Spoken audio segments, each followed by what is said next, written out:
Hi there, I'm here with Maureen Kures, and I am Kathleen Putnam, and we are both part of the Gentle Passage Doula Collective, and we're here to talk about grief. And Maureen, you've been through so much in the past few weeks, and I really appreciate you being willing to share how you're experiencing grief and how it's touching you. And doing this in hopes of inspiring other people to talk about their grief and share it and allow themselves to feel their feelings. Yeah. Oh, thanks, Kathleen. Yeah, in the last few weeks, a lot of stuff has happened. In a 10-day period, there was a shooting, a mass shooting in my hometown that I grew up in, and a shooting in the town that we had lived in prior to moving to Seattle in South Carolina, where acquaintances of ours were shot and killed by an intruder along with their two grandchildren. And that just rocked me, thinking, what is going on in our world? And then days later, my friend's daughter disappeared, who she's an adult and she is some mental health issues going on and actively suicidal ideation going on. And she took off one morning and hasn't been seen since. But that week hit me so hard. I just hit like a brick wall and thought, oh my gosh, I am just grieving for all these people. And realizing that I had to step back and take some deep breaths but take time for myself and to acknowledge my grief and how to handle it so that I could be available, especially to my friend who is, 2 weeks in, her daughter's still not there and dealing with the grief. But I think if we don't acknowledge it right off when it hits us so fully, we're not doing ourselves any favors. We're not doing anyone any favors because we have to acknowledge and walk through that grief to get through it. I'm much better now than I was a week or two ago, but it's still, it's still there with me. Um, Yeah, grief has no timeline. That's it for has no sure. timeline, and it it takes all prisoners. It's like, you say take no prisoners, whatever, but none of us are immune to grief. Mm. It doesn't matter who we are. We could be, look at the Queen of England right now is going through grief over the loss of her husband. But and from the Queen of England to the person on the street, we all experience grief. It's true. And one beautiful thing is the connection between grief and really loving, truly loving. That's why we hurt. That's why we suffer. And so for you, how does grief show up? How do you know that you're grieving?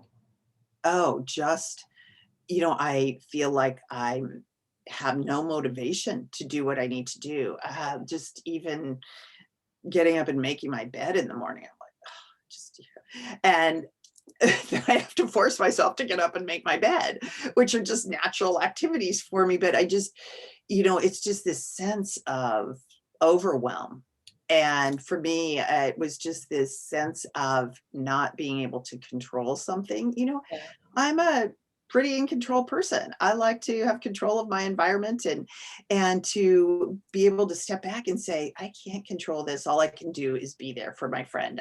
But I need to acknowledge my own grief so that I can show up for her fully. And I think that as we live in such a death phobic society. We live in such a society where we don't want to share our grief. We don't want to talk about it. And so we don't. So we stuff it down and we don't deal with it. And that's when we have issues.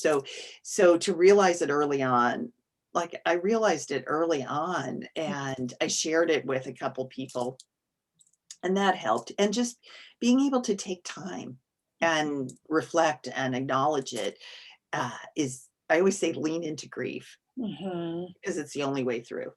Right, feeling it is the only way through, Feeling it because is if the we only way stuff through. it down, then we end up in what a lot of people call frozen grief, where you haven't expressed your emotions. But often when we get news like this, it will rip off a scab of Mhm. some grief or past grief that we could have attended to it and have wounds, or we might not have fully attended to it. So did that happen to you? Did you notice that it tapped in?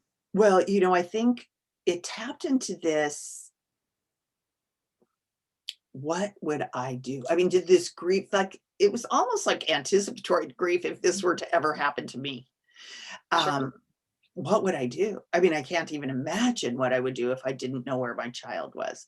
Um, so I don't know if it ripped off a wound, but it really brought up some anticipatory grief that I didn't expect. Yeah. Yeah. And so how do you take care of yourself with that and also show up for a friend? My guess is it's that a lot of people are in your situation. You know, one of the things I've been doing that I don't do very often is I've been taking baths. I'm just relaxing. I'm lighting a lot more candles, and just sort of taking a few minutes of meditation time, which I don't always do because I'm so busy. I'm so busy. But, to slow down and say, okay, it's okay for me to take, this 20 minutes to just meditate or to just think or to write in a journal, that's okay. And it's if things don't get done, if the dishes stay in the sink an hour or two longer, that's okay. Yeah. Because Yeah. without taking care of myself, I won't be good for anyone else. Yeah, and you're bringing up a really beautiful self-care practice, and all those things can help release and bring comfort. But also, when we do that, that's when the feelings can come up. And so, if you're in a warm, hot bath, crying or feeling those feelings, you're surrounded by warmth and doing something nice for yourself. Yeah, and not Y- pushing it down. We've been so blessed here in the Seattle area in the last probably week and a half, 2 weeks with incredibly glorious weather. So another thing I've done is I've spent more time outside, which I love anyway. I've been spending out time within my yard. I've gone on, we have a 500-acre forest down, half a mile from our house. So I've gone on hikes through there, things that I'm not always taking time for that I've decided I need to take the time so to process. So Wonderful. Wonderful. I want one more thing, even if it makes the video a little bit longer, is what's been most beneficial to your friend?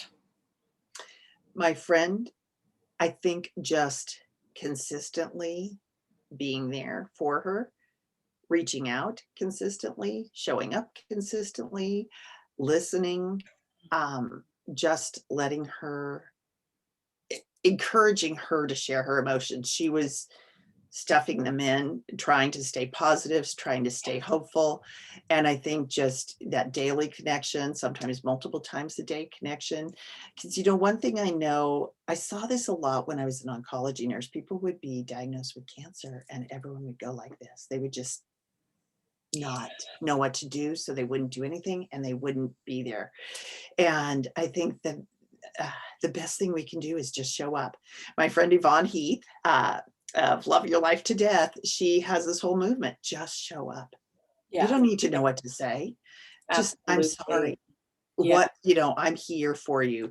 Um, I just started doing things. I went out and hung flyers. I went to the trailheads and put things up.